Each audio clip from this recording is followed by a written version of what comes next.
Lebo môže prísť deň, keď nebudeme môcť prísť voliť, tak si to užívam. Ešte stále tomu verím, že to má význam.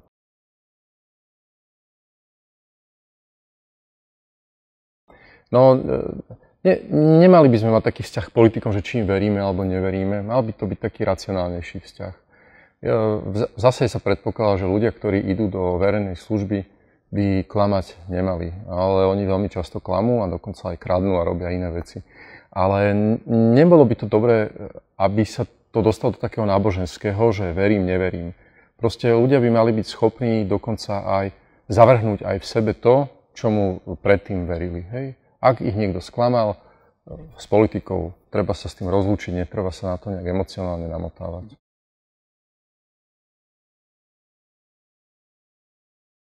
Nedajú sa úplne obísť emócie, pretože politici sú živí ľudia a vždy proste existuje nejaká iná interaktivita s tým, čo predstavujú. Neplatí vlastne, ten obraz politika nesúvisí iba s tým, čo hovorí a s tým, čo predkladá alebo polemizuje. Súvisí to aj s tým, ako na vás pôsobí a vtedy vzniká emócia. Akože ideálny stav je, keď na vás niekto dobre pôsobí a navyše aj hovorí veci, ktoré sú veľmi fajn. Ale to je veľmi vzácne a to nie je veľmi vzácne na Slovensku, ale to je veľmi vzácne všade na svete. Čiže mala by to byť taká rovnováha, ale určite by nemali v žiadnom prípade také tie emócie veľmi jednoduché potom vyťaziť nad tými faktami a nad tým, čo ten človek naozaj hovorí. Lebo dajme tomu Jörg Haider, ktorého si pamätáme, ktorý bol predstaviteľom neonacistickej scény v Rakúsku, bol v zásade pomerne sympatický človek. Hej? Čiže jeho voliči naozaj do veľkej miery sa rozhodovali aj podľa toho, že nevyzeral až tak zle, veď bol to taký tyrolský šuhaj, lyžiar, všetko, ale v podstate to bol nacista. Čiže na to treba dávať veľký pozor.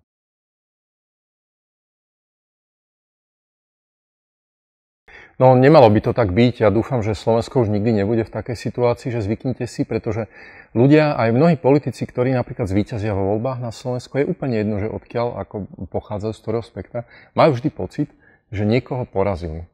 Ale zároveň zabúdajú, že oni v tej chvíli sa stávajú ministrami alebo premiérmi alebo premiérkami celej krajiny. Dokonca aj tých ľudí, ktorí boli porazení. Čiže nič také, akože teror väčšiny alebo šikanovanie ľudí za to, že zle volili, alebo akákoľvek forma dávania najavo toho, že vy ste teraz prehrali, tak buďte ticho, tak to nie je v politike. Proste politika v skutočnosti nie je futbalový zápas. A politika nie je ani vojna občianska. Politika je proste iba súboj nejakých ideí, ktoré jednoducho v istej chvíli niekto zvíťazí, pretože dokázal lepšie mobilizovať svojich voličov. A verím, že toto už politici a političky na Slovensku robia. Mne sa teda zdá, že istým spôsobom sa tá scéna politická naozaj skultivovala od 90. rokov a že takéto hnusné proste likvidovanie svojich oponentov na všetkých úrovniach už nemáme.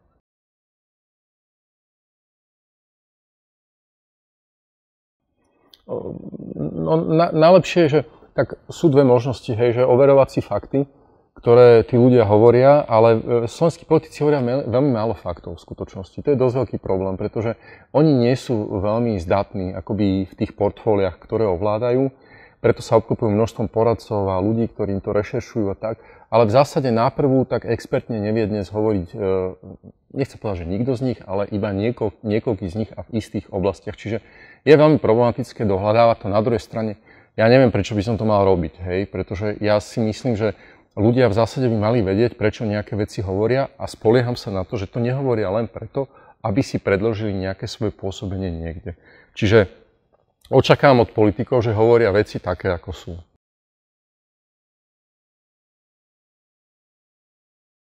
Nevieme overovať emócie, ktoré politici vytvárajú a spôsob, akým vlastne dokážu ľudí mobilizovať alebo znechucovať.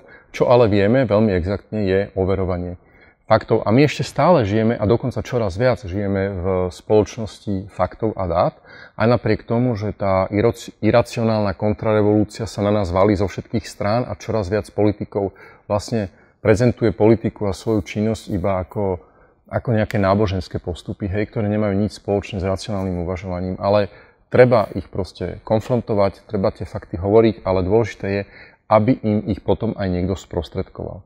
Lebo dokiaľ sa to bude diať ďaleko od politikov, tak oni sa tým nebudú cítiť konfrontovaní ani zasiahnutí. Pomôžte nám po voľbách pozerať politikom na prsty. Podporte projekt Demagog.sk a my za vás dohliadneme na to, ako nová vláda plní svoje sľuby.